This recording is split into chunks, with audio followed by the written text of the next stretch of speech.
Welcome to day 2 of our study of the book of 1 Samuel.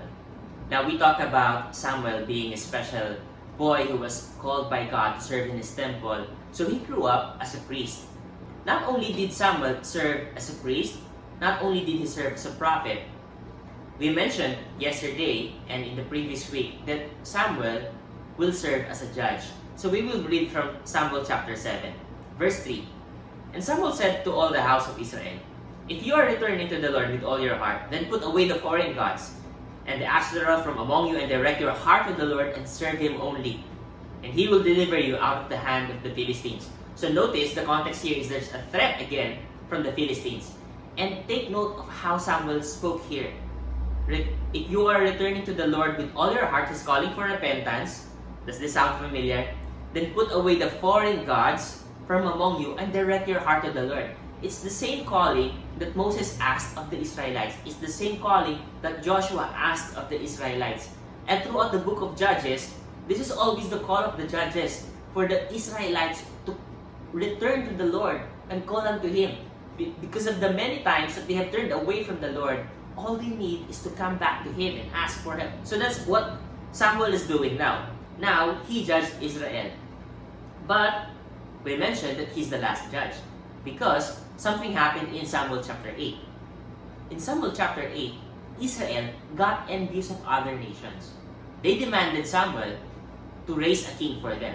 Now they want a king because they see everyone else had a king, we ought to have one as well. So it's like, they have that gadget, I ought to have that too. They have that thing, I ought to have that too. Now they became envious and jealous of others. They lost focus and they asked Samuel for a king. Samuel gave a warning.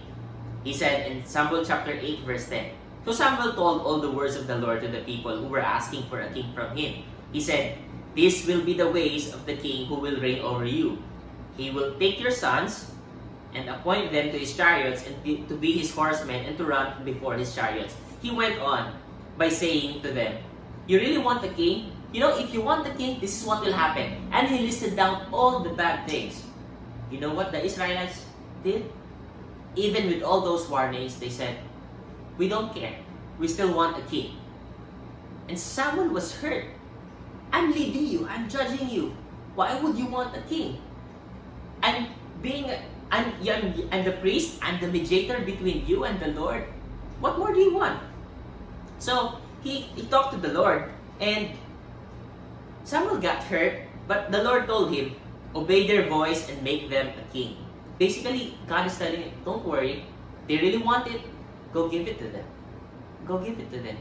Let them go. What's our principle for today? Our principle for today is, make God your king or you'll fall for a bad king. I don't know if you've heard of the saying that if you don't stand for something, you will fall for anything.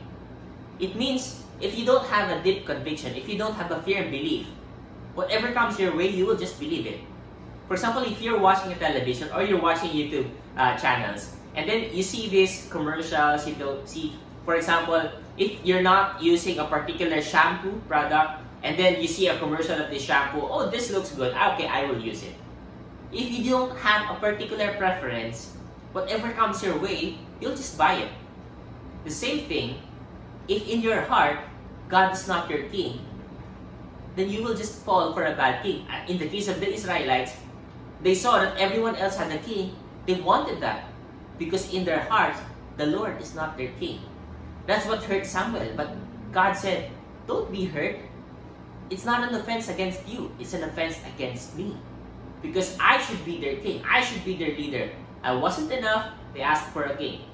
So, God gave them a king. And Samuel anointed someone, and his name was Saul. Saul will not be a good king. Because the Israelites asked for it, that they will have a bad king.